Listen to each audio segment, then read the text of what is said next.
Começa bem pela parte inicial, falando da regulamentação e do exercício da odontologia em si. Quando eu falo isso, eu não sei se a maioria conhece, mas a maioria deve ter ciência. Deixa eu tirar o alerta, pessoal, está muito calor e a sala de aula está sem circulação.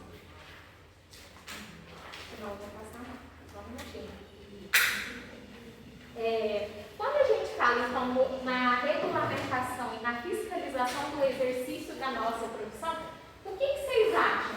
Pensando na odontologia em si, vocês já ouviram falar, ou vocês têm conhecimento, se existe algum órgão, alguma entidade específica que regulamenta, que fiscaliza, na verdade, o exercício da odontologia em si? O que vocês acham?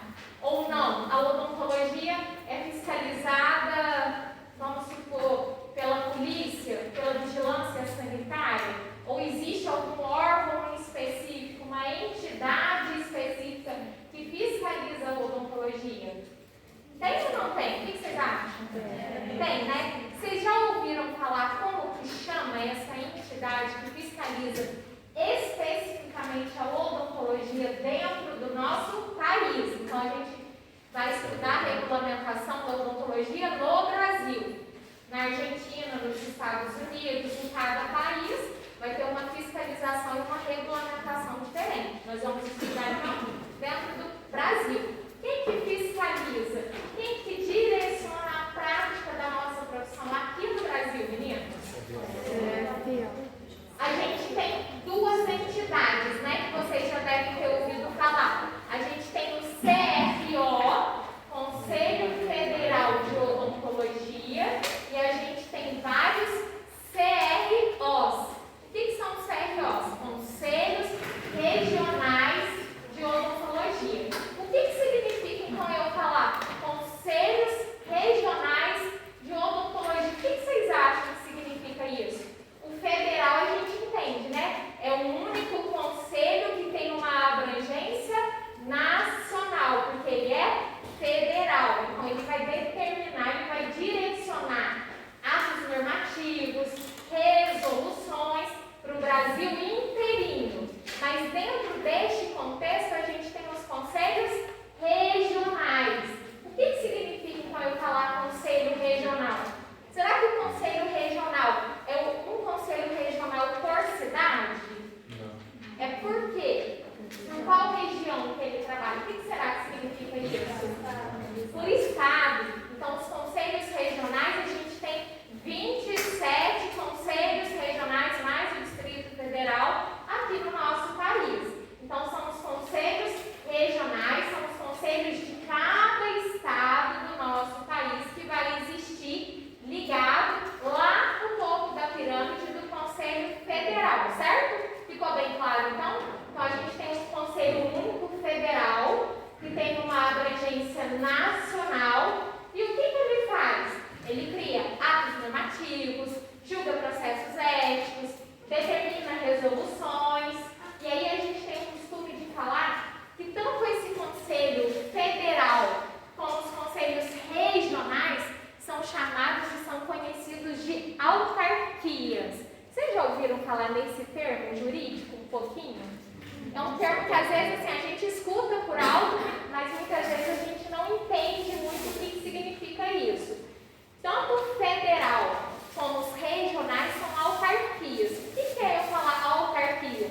Autarquia significa que eles são pessoas jurídicas, então tem CNPJ, tem todo aquele poder jurídico. E aí, além disso, ele tem uma independência financeira e administrativa. O que significa, então, eu falar isso? Administrativa, por que ele tem essa independência? Porque ele consegue criar resoluções, atos normativos, julgar processos éticos. Ele tem esse poder de julgar e de criar essas resoluções, tudo isso que eu acabei de falar para vocês. Da mesma forma, os conselhos regionais também são vistos como autarquias, têm esse poder, tanto administrativo como financeiro. Como que é esse poder financeiro? É através das anuidades que a gente paga todo ano para o conselho, e aí ele tem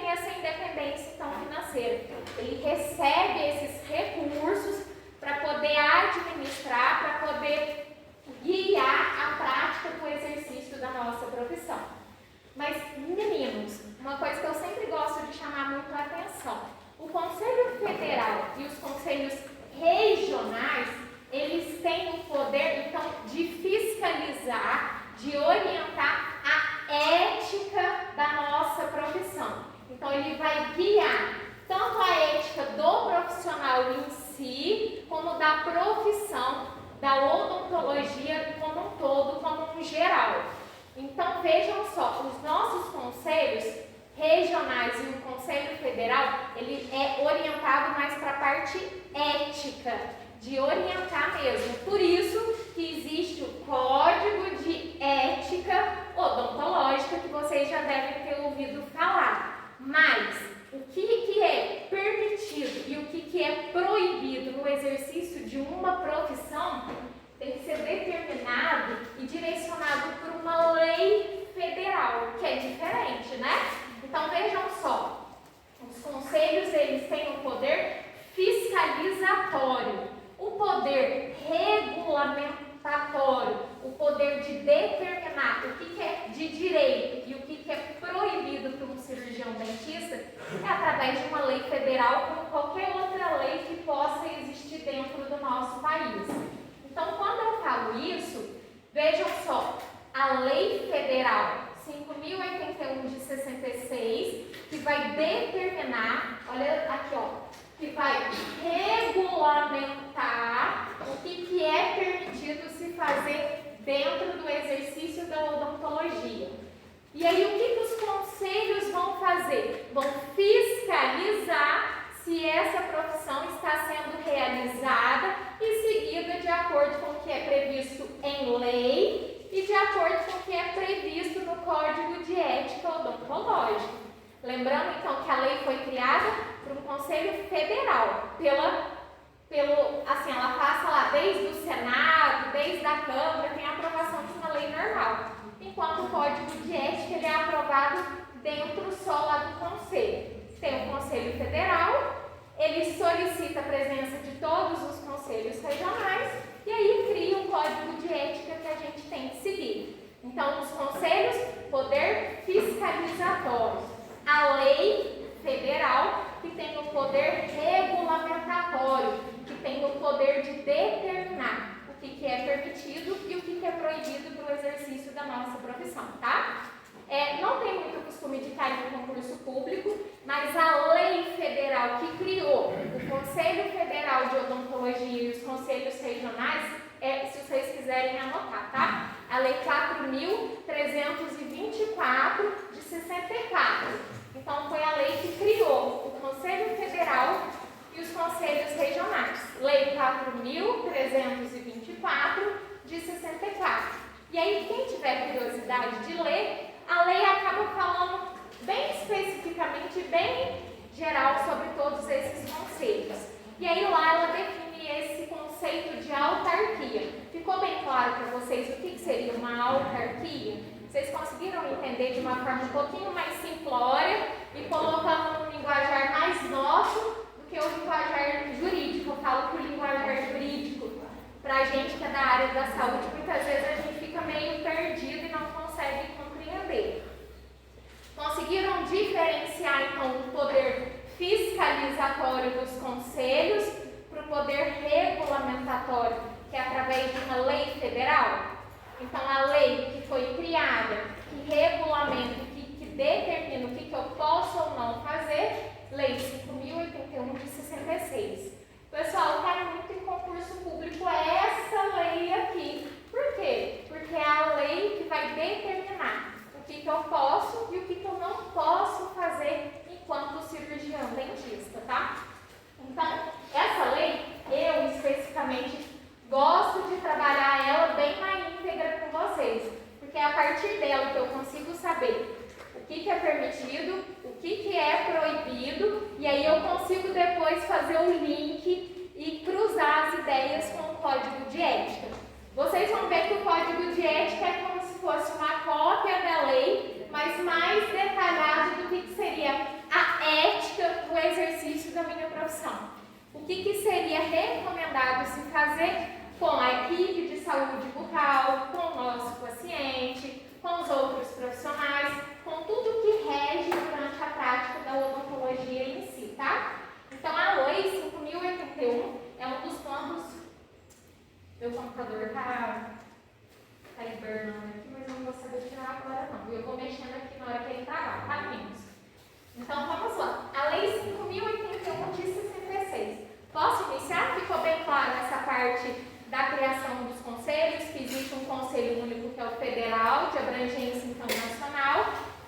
conselhos regionais de cada estado. Que aí cada estado, então, tem um conselho próprio, e aí esse conselho próprio de cada estado, ele também pode criar como se fosse atos normativos daquele estado. Por quê? Porque ele é uma autarquia também, ele tem esse poder administrativo. Vamos supor, em Minas é proibido fazer completagem de consultórios odontológicos. Pode ser. E em São Paulo pode ser permitido se o conselho de lá autorizar, tá? Por isso que a gente fala então que eles são autarquias, tanto federal como os conselhos regionais do nosso Brasil inteirinho, de todos os estados que existem aqui. E aí a gente entra então na lei que regulamenta o exercício da nossa profissão, na lei que vai determinar o que eu posso e o que eu não posso fazer na prática da odontologia.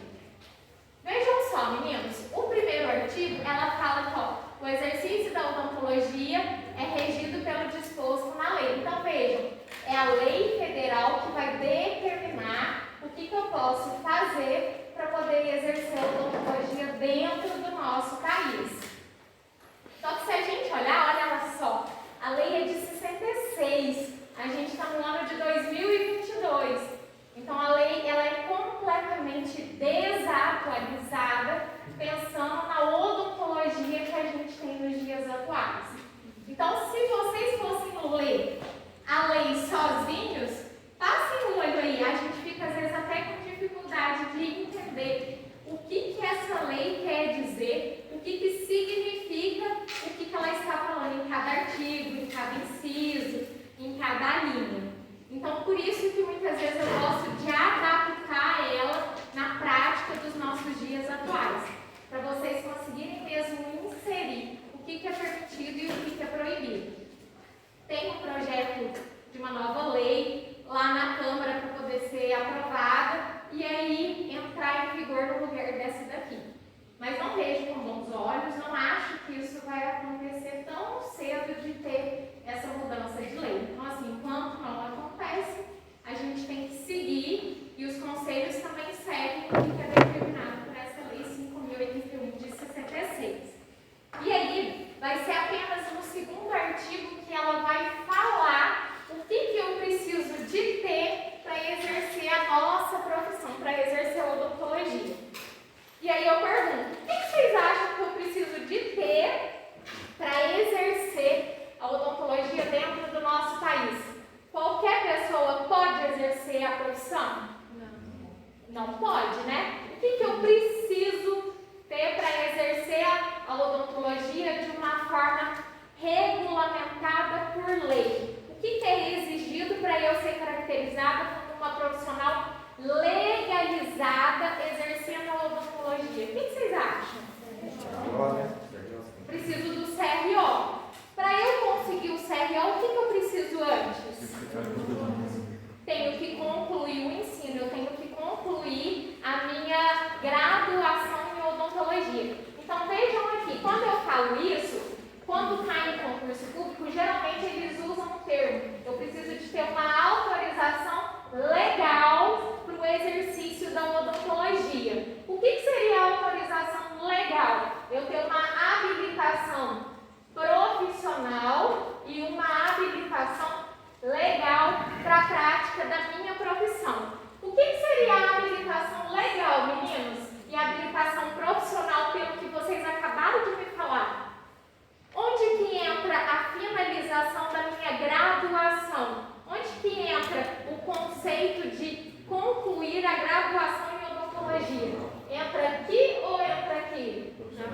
A profissional. Por quê? Eu acabar o meu curso de graduação, eu acabar a graduação em odontologia, eu vou ter a minha profissão como cirurgião dentista. Então, aqui vai ser a graduação em odontologia. E aqui, a habilitação legal seria a minha inscrição no nosso Conselho Regional de Odontologia do estado que eu estiver trabalhando. Por que isso? Olha aqui o que fala no final do segundo artigo. O exercício da odontologia só é permitido pelo dentista habilitado por uma escola ou faculdade oficial reconhecida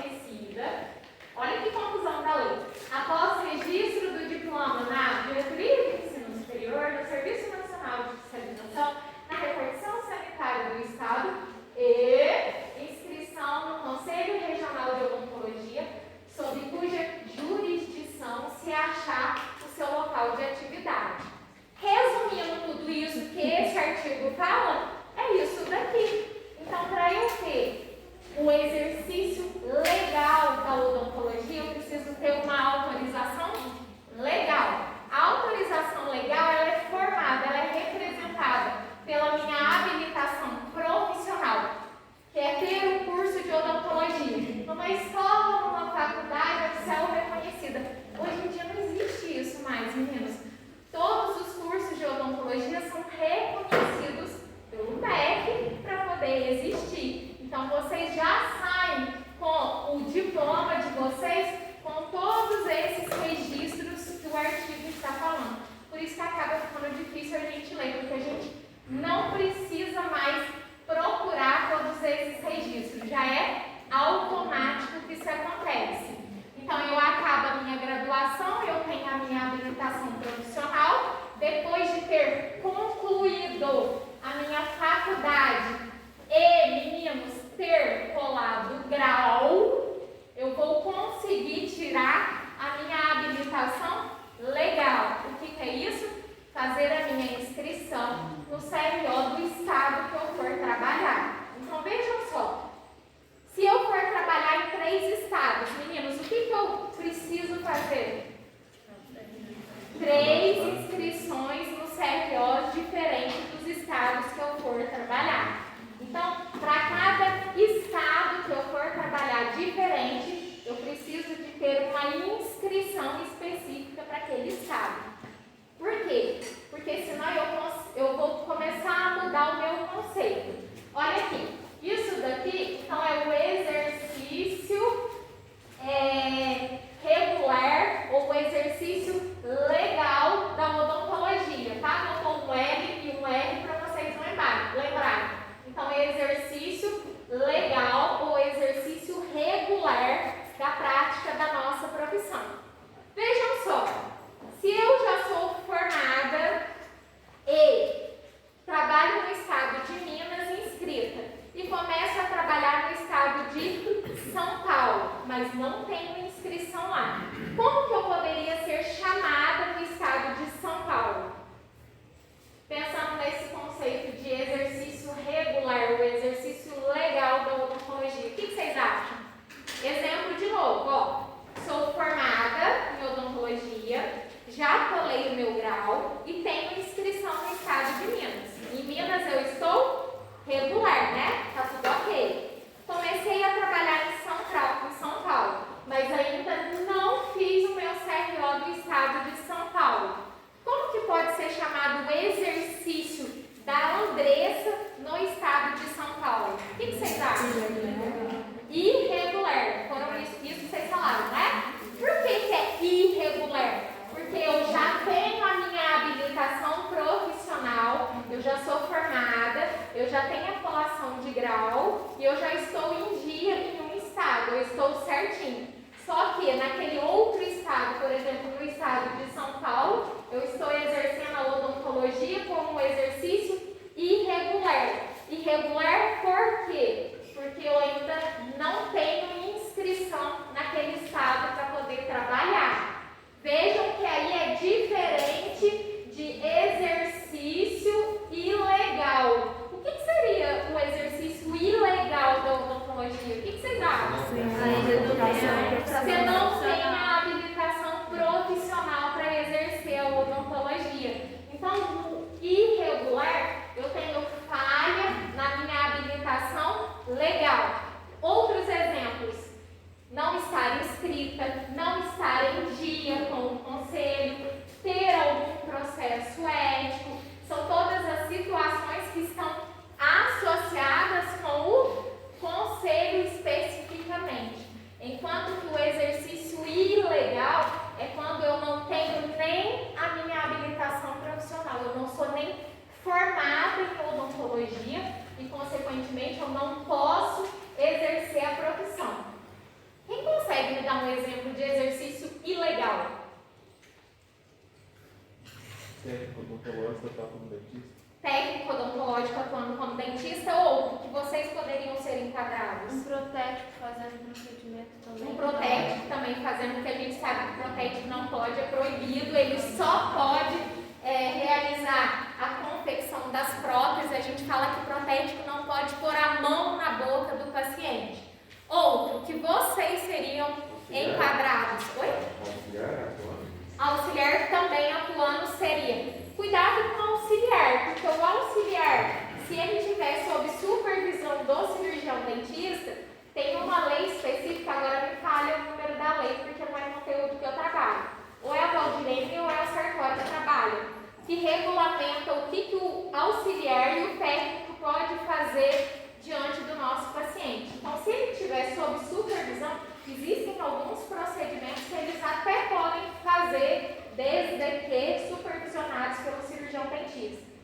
supor que não tem ninguém, ele montou um consultório e está atendendo. Seria exercício ilegal. Vocês, quero um exemplo de vocês. Oi? Se seria ilegal, na verdade seria um procedimento que é ilegal fazer dentro da odontologia. Mas eu queria saber do profissional sendo ilegal, não de procedimento em si. Uma prescrição de um medicamento, por exemplo, que não é da nossa área. Por exemplo, um paciente que ele tem um câncer na boca. A gente não vai fazer o tratamento. É a mesma coisa, é um procedimento que é ilegal. Vocês agora atuando em um consultório odontológico.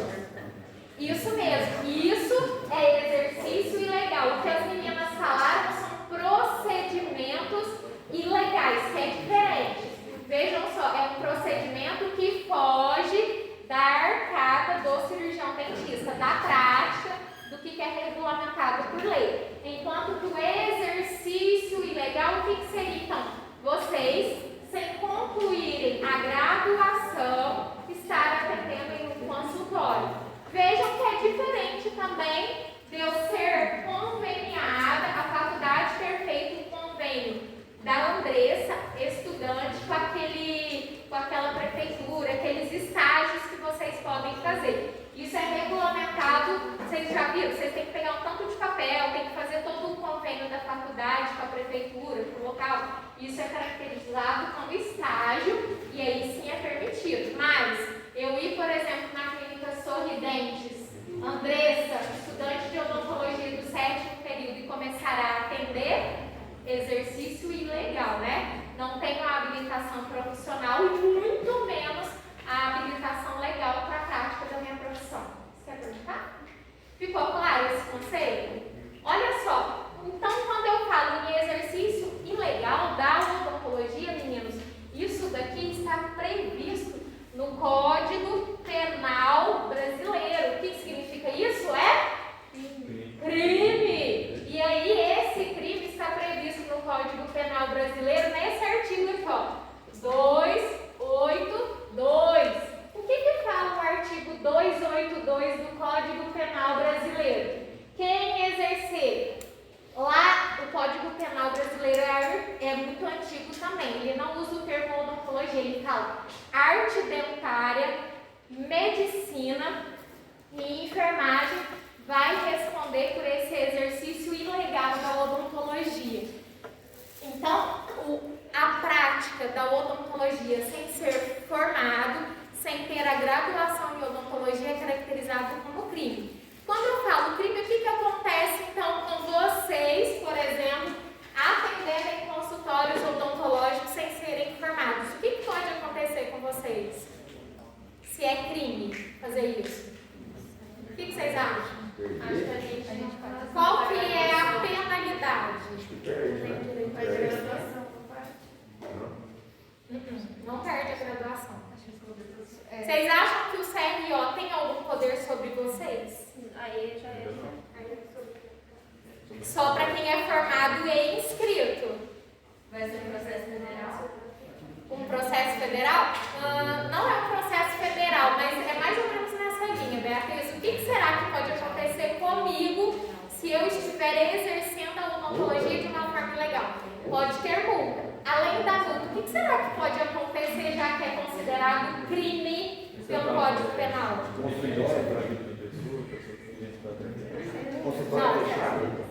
Não, vou falar, ó.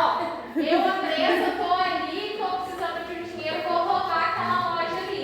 Roubei. O que acontece comigo? Beleza? Por quê? É crime, não é? Não é um delito? Então, o exercício ilegal da odontologia, previsto pelo Código Penal Brasileiro, quais são as penalidades? Prisão de 6 meses a 2 anos, mais a aplicação de multa se tiver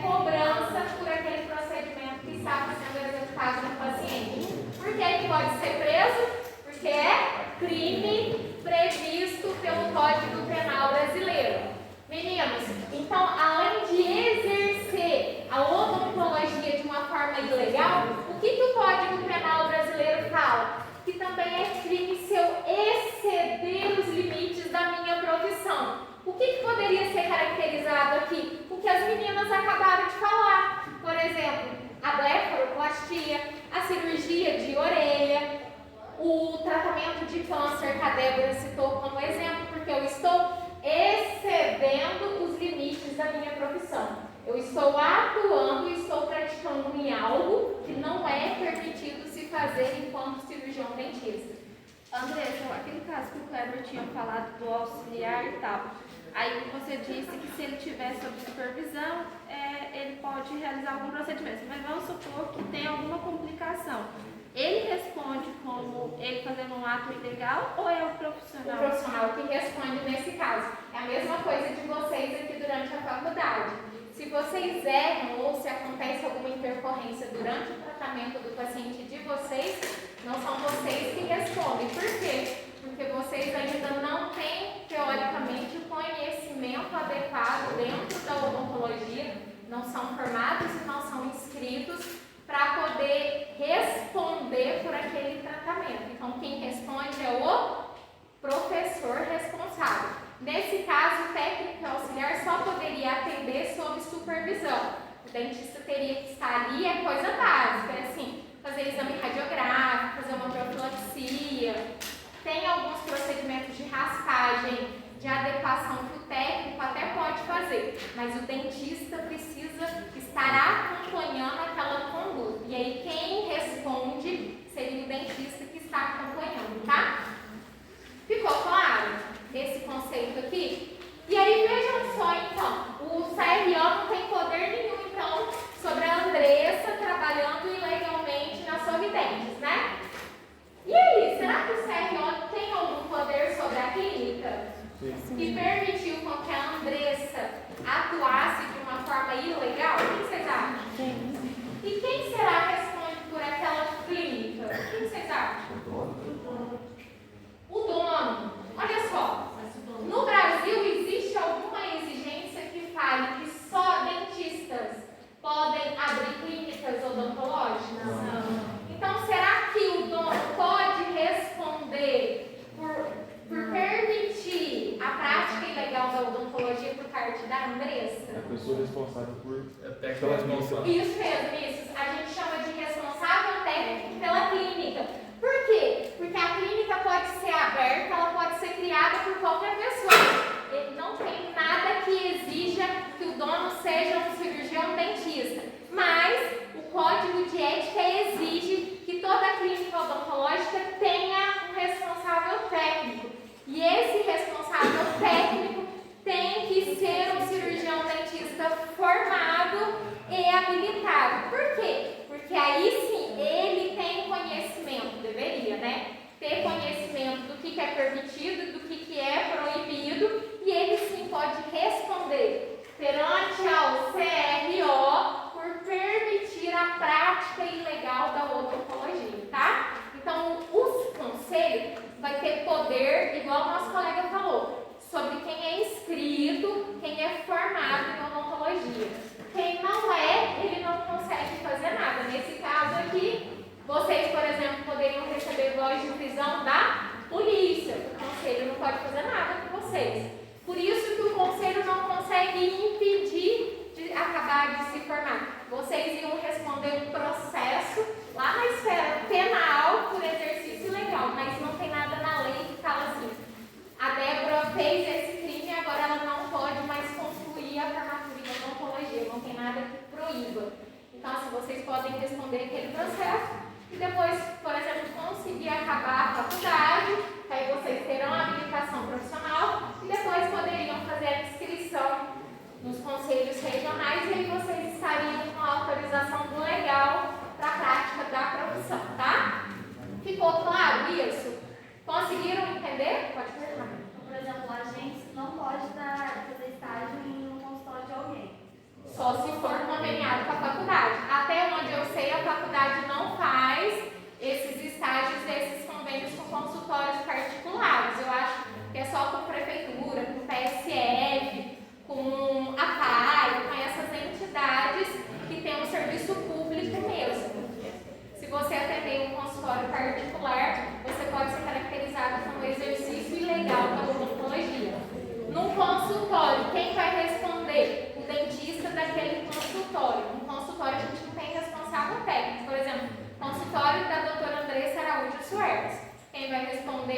se eu deixei você atender lá, eu, Andressa Araújo Soares, respondo pelo conselho e você responde pelo Código Penal Brasileiro, de acordo com esse artigo aqui. Ficou claro? André, vamos supor, um profissional já com CRO certificado, ele é funcionário de uma clínica. Vamos supor que ele está no atendimento, a pessoa veio a óbito. O responsável pela clínica, ele é Pode cometido... responder conjunto? É. Isso? Pode. Aí isso vai depender do advogado. Olha só, meninos, o exemplo que o nosso colega citou. Eu estou atendendo e veio a óbito meu paciente. O advogado, ele pode pedir uma ação conjunta, num processo civil nesse caso aí, por exemplo. Eu posso responder como a dentista que estava atendendo e você responder como dentista responsável daquela clínica. Pode ter, então, em um único processo, duas pessoas sendo processadas de uma forma diferente. Por isso que lá no Código de Ética, se for eu que for trabalhar, eu costumo falar assim para vocês, muito cuidado ao assumir responsabilidade técnica. Aparentemente, quando vocês recebem essas propostas, é muito interessante, porque vocês vão ganhar bem mais do que o dentista lá que vai trabalhar só como cirurgião dentista, como clínico geral. Mas vejam como a responsabilidade é muito maior e vocês podem cair num buraco sem fundo ao assumir uma responsabilidade técnica, principalmente de clínica popular, porque é monstruoso as coisas que acontecem dentro de uma clínica popular. Então pode ter ação conjunta sim. Você é dentista atuando, mas o responsável técnico daquela clínica. O dono nunca vai ser processado. É muito difícil. Quem sempre acaba respondendo é o responsável técnico da clínica, porque ele que era um dentista formado e teoricamente deveria saber tudo dentro da odontologia, tá? Era essa a dúvida? Conseguiram entender esses conceitos, então, de exercício ilegal, exercício irregular e exercício regular, ou exercício legalizado da prática da nossa profissão? Cai muito em concurso público esses conceitos. E cai muito esse conceito aqui de autorização legal, que é representado por esses dois tipos de habilitações para a prática da nossa profissão. Vejam só, meninos, aqui, deixa eu ver onde está escrito para eu mostrar para vocês. Fala lá do cirurgião dentista habilitado após registro do diploma. Então, ele fala no segundo artigo que eu preciso ter um diploma para eu conseguir, teoricamente, ter essa autorização legal representada pela minha habilitação profissional. Vocês viram? O artigo fala no diploma. Perguntinha, e eu já falei para vocês. Vocês se formando em novembro, vocês já recebem o diploma? Não. Ué, então eu não posso trabalhar? Não. Pode. Você Você tem uma autorização, você pode trabalhar, mas disso você não consegue fazer a inscrição. Não, você consegue fazer a inscrição no CRO com essa autorização. Que autorização que é essa? Onde que eu consigo? Eu acabo de me formar hoje, eu ligo pro Julinho ali na secretaria. Ô Julinho, arruma isso aí pra mim que eu preciso de trabalhar. Precisa colar o grau. Vocês já viram que eu já falei um montão de vezes que eu preciso acabar a minha faculdade e ter a colação de grau? Por quê? Porque esse documento, ele é chamado de certificado de conclusão de curso. E eu só consigo ele na minha cerimônia de colação de grau. O que significa, então? Se eu acabo a faculdade hoje e quero começar a trabalhar amanhã, eu posso? Teoricamente, por lei. E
E aí, a Andressa, ela vai responder por qual tipo de exercício nessa situação?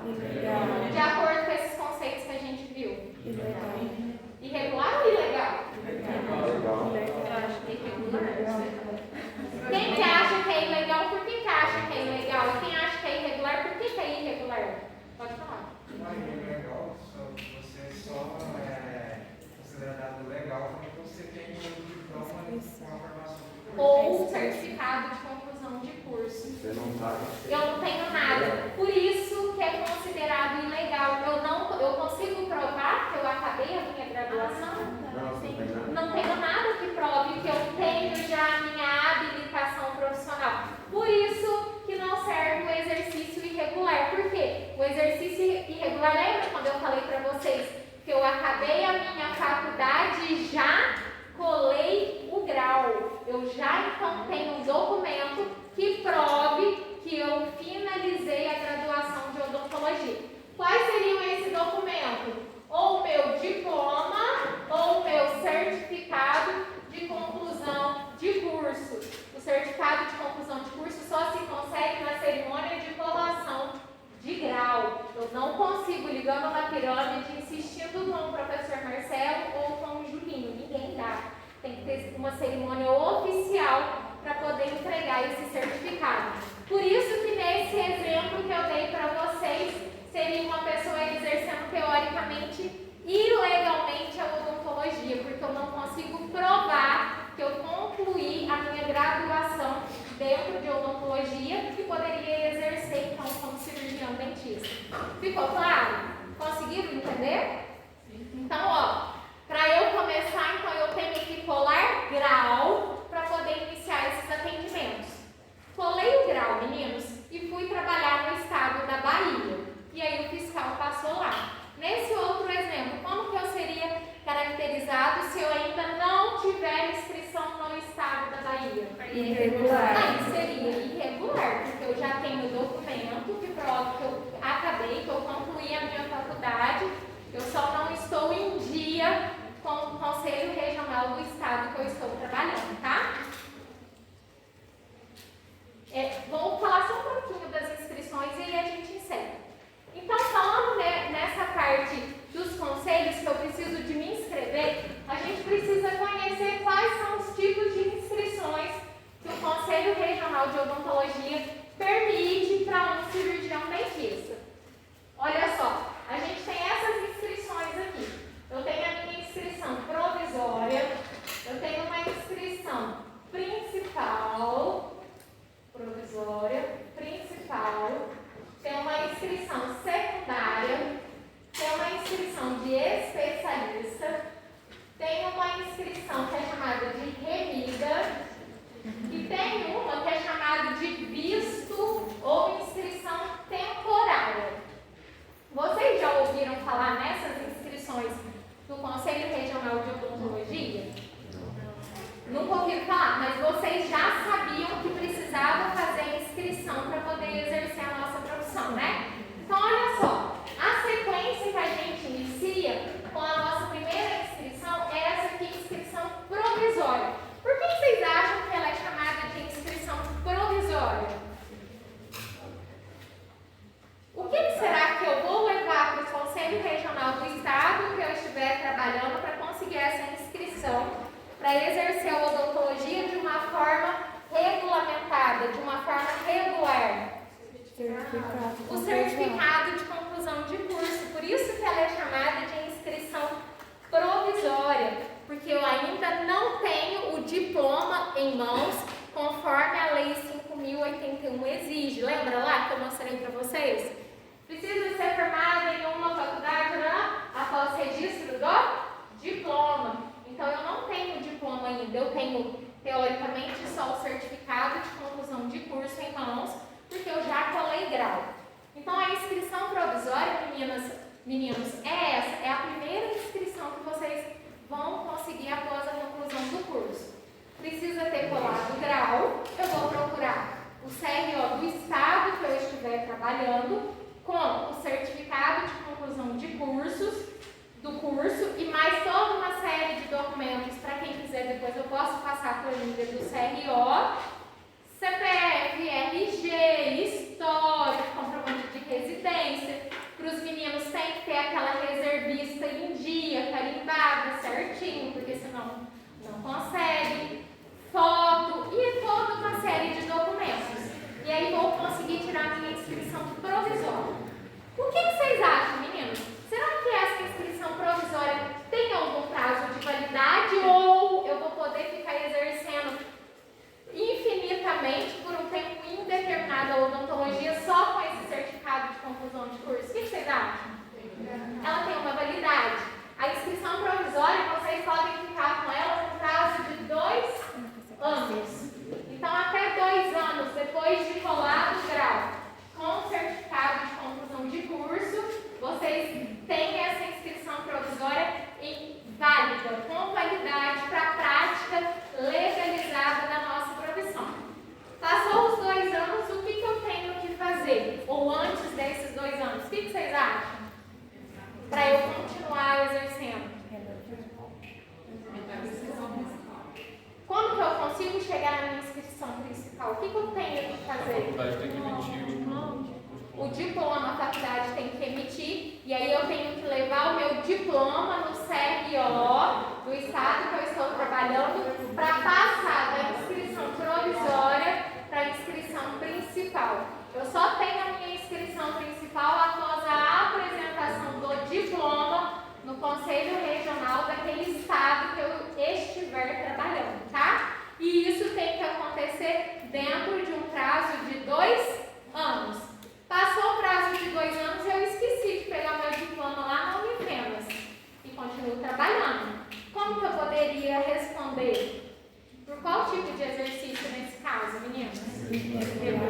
Irregular, porque eu não estou em dia com a minha vida com relação ao Conselho Regional de Odontologia. A minha habilitação provisória venceu e eu não apresentei o meu diploma para conseguir a minha inscrição principal. Ficou claro os conceitos? Está vendo que fica bem mais fácil quando a gente insere ele na vivência de um cirurgião dentista do que eu só ficar mastigando a teoria e vocês fazendo de conta que estão entendendo, sem colocar na prática mesmo.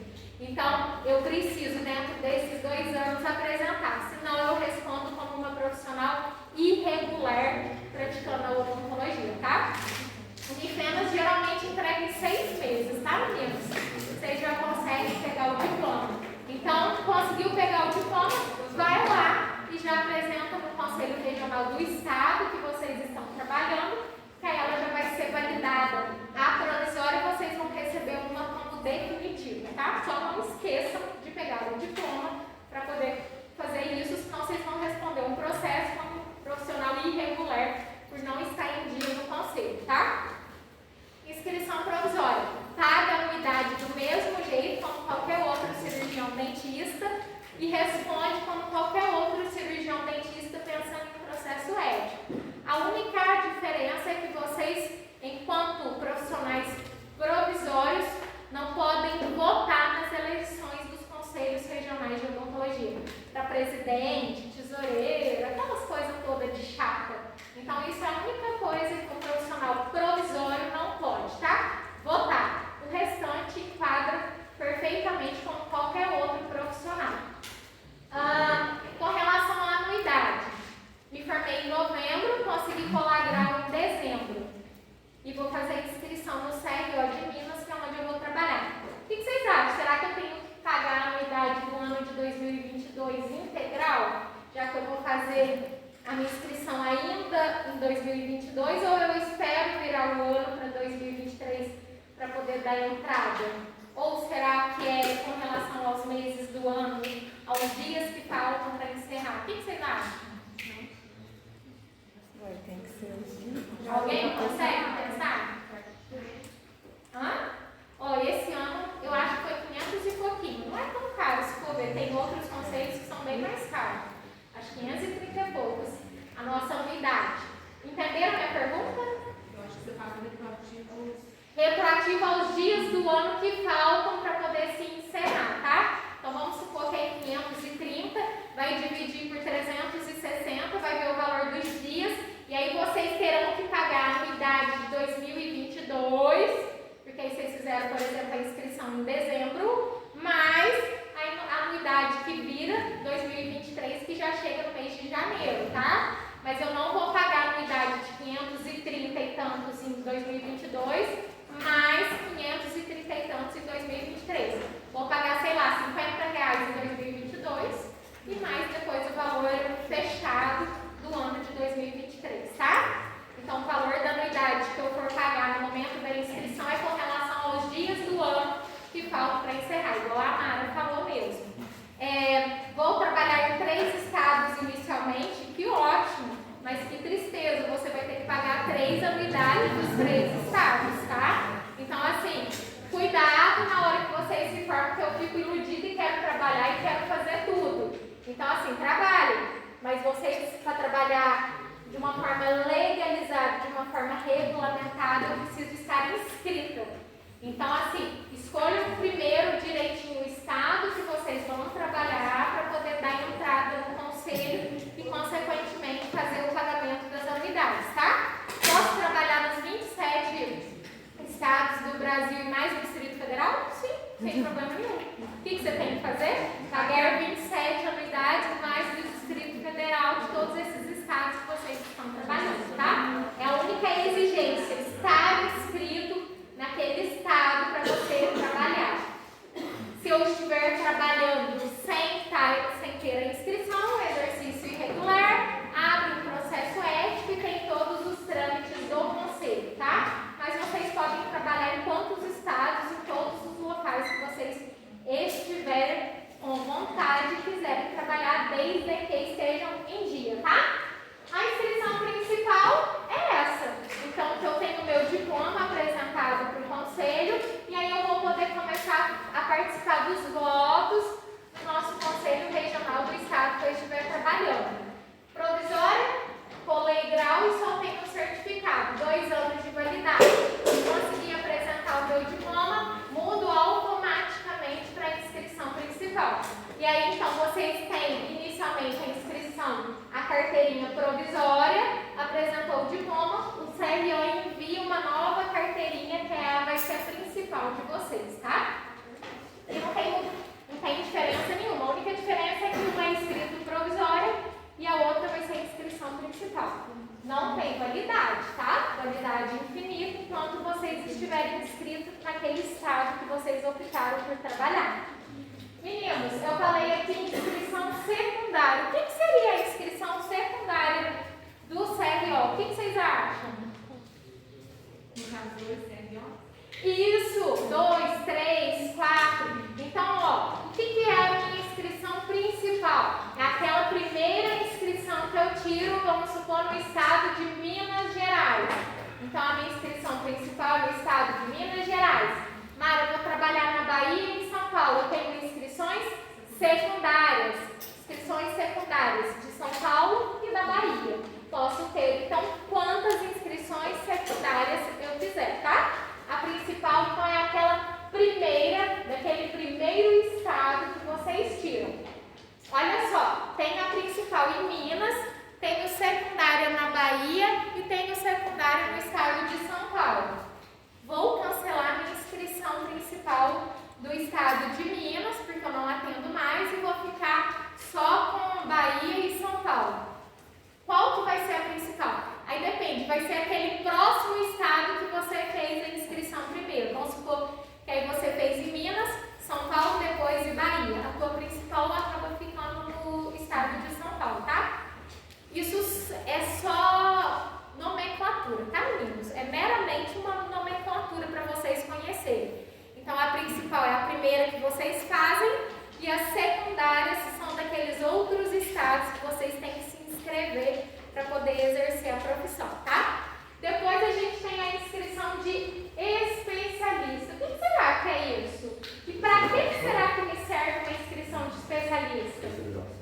Isso é quando você acaba um curso de especialização, recebe o certificado e aí você consegue fazer a sua inscrição de especialista. Para que será que é interessante eu ser inscrita como especialista? Para você poder se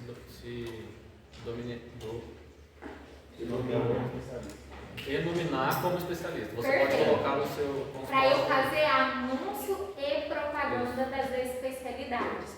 Por quê, meninos? Eu só posso me intitular especialista, eu só posso me intitular periodontista se eu for especialista em pério, mas inscrita como especialista. Se eu não tiver a minha inscrição como especialista em pério e estiver anunciando periodontia ou periodontista, é considerado infração ética. Por quê? Só pode intitular como especialista ou anunciar nome da especialidade quem for especialista inscrito no Conselho Regional de Odontologia, tá? Então, a inscrição de especialista é isso. Eu ter feito a especialização, concluído ela e, consequentemente, ter inscrito ela no Conselho. A partir desse momento, eu posso começar a anunciar periodontia ou periodontista, odontopediatria ou odontopediatra e assim sucessivamente. Não sou inscrita como especialista. Como que eu vou anunciar na minha placa, no meu folder que eu faço tratamentos odontológicos? O que vocês acham? Clínico geral. E o que eu faço para o meu paciente saber o que eu faço no meu consultório? Nome do procedimento ou nome do tratamento. Então, tratamento gengival, tratamento infantil, aparelhos fixos e removíveis. Então, eu uso o nome do procedimento se eu não for inscrito, tá? Isso daí é uma das principais causas de processo ético. Pode A perguntar. respeito do nome que você falou de placa, se eu colocar, tipo, criar uma fantasia, eu colocar o nome de... Nome fantasia. Não tem esse negócio para mais? Tem. Vou falar também disso daí. Só um minutinho. Ficou claro, então? Se eu for especialista, eu posso anunciar o nome da especialidade ou me intitular especialista. Se eu não for, eu tenho que anunciar procedimentos odontológicos, tá? Só um minutinho. Deixa eu só encerrar as inscrições, que aí eu falo disso daí que você me perguntou. Essa é a importância e essa é a justificativa da inscrição de especialista. Ninguém se preocupa em pagar, todo ano me perguntam como que funciona o pagamento da inscrição de especialista. Vocês já ficam ricos. Como que é? De especialista é diferente da anuidade. Eu pago uma única vez só no momento da inscrição minha como especialista. Então, vou me inscrever como periodontista, vou pagar nessa única vez, é 280 e poucos e nunca mais eu pago. Fiz especialização em odontopediatria, pago uma única vez, 280 e poucos e já sou inscrita. E aí, meninos, eu não sei se vocês sabem disso. Antigamente, até o ano de 2029, até o ano de 2019, a gente podia fazer inscrição de especialistas só em 2 especialidades. Porque antes era proibido pelo nosso conselho e por lei federal, que a gente vai estudar. Olha aqui onde que a lei federal fala que é proibido. Deixa eu mostrar para vocês.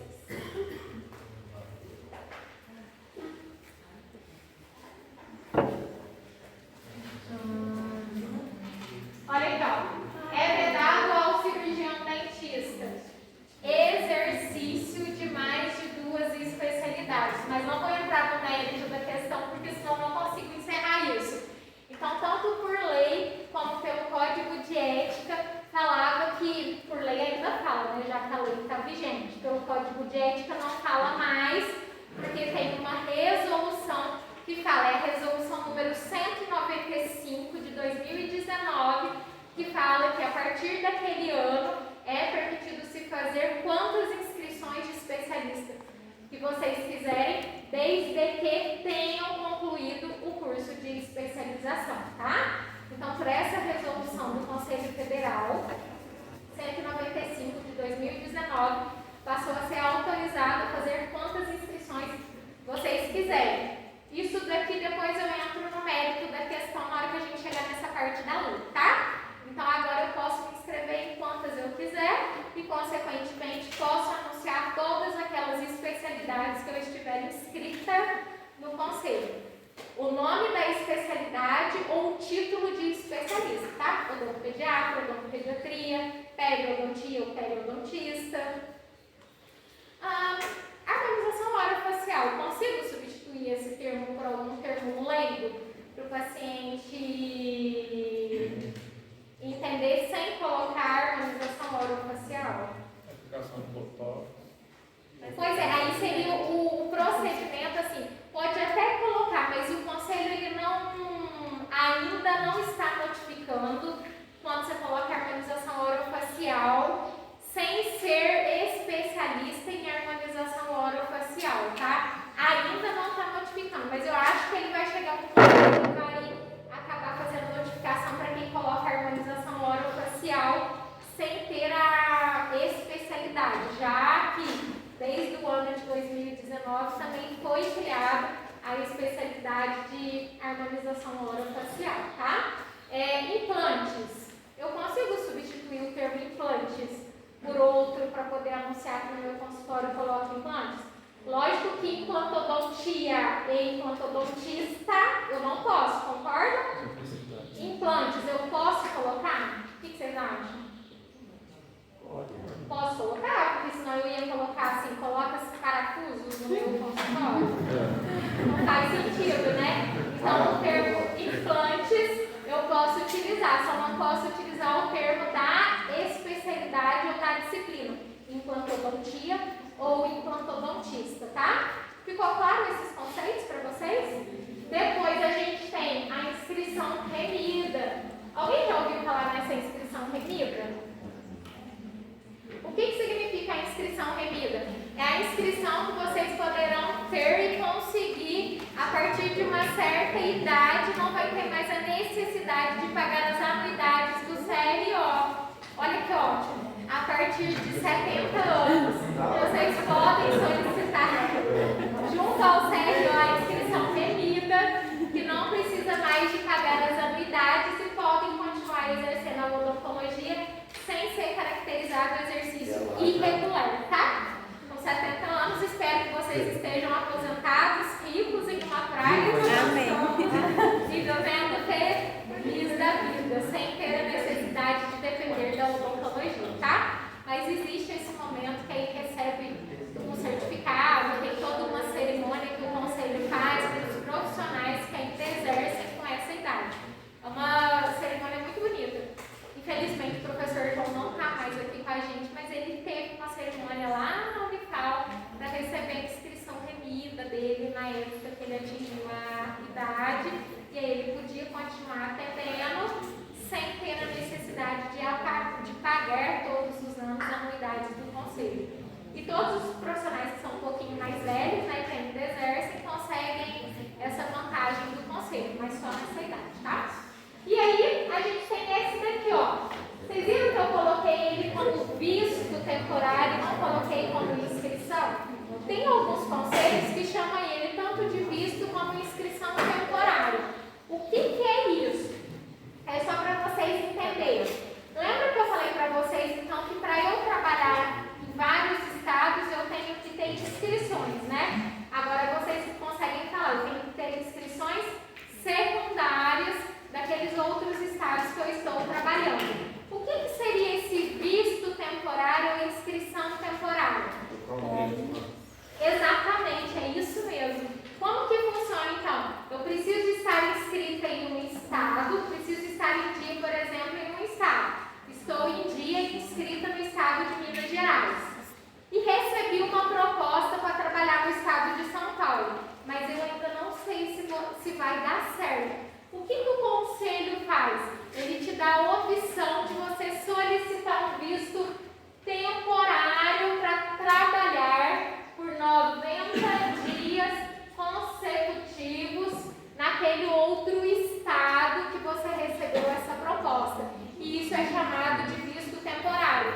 Eu não preciso de pagar a anuidade daquele estado por até 90 dias consecutivos. Então, posso ir, ver se vai dar certo, sem ter a necessidade de fazer o pagamento dessa anuidade, desde que eu esteja inscrita em um outro estado certinho. O que eu tenho que fazer? Procurar uma delegacia